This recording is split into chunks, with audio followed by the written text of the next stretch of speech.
Siz мәңгі bu Morpheus qanuniyetini okugan, Morpheus qanuniyetini düşengen bu kişini yoki bu balını herkes ahmak kılanmaysız deydi. Bundaq kişiler mayli kim bilen paranlaşsın, avazını jaranglık özüdün bir işen çıkıp durubatkan. Başkalar bilen paranlaşqaqda mesela özün küzünü ep qaçmaslıqni, ictimai alaqadan qorqmaslıqni, hem savaqdaşlar arasındaki bazı bir adli dostluklar arasındaki bazı hissiyat münasebetke bek etibar birib ketmaslikni, qılğısı yo'q, öz qalmaydigan işlerini bevosita rad qilishni obdan biladi, obdan tushunadi. Hamda bu kitapning ma'u cho'nglar nusxasi, biz o'qiydigan ma'u balalar nusxasi.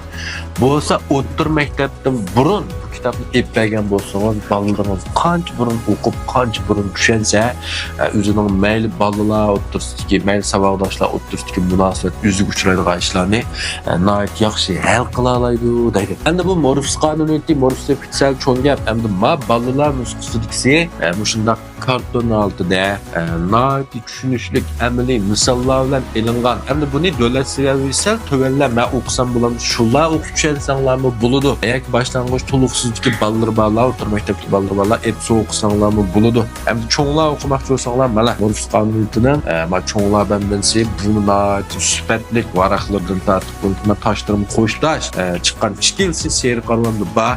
Yoqtirgan do'stlar qolsanglar, topolmay qolsanglar, siz o'qisanglar, bularni ayrim yo'llab bersa bo'ladi. Rahmat.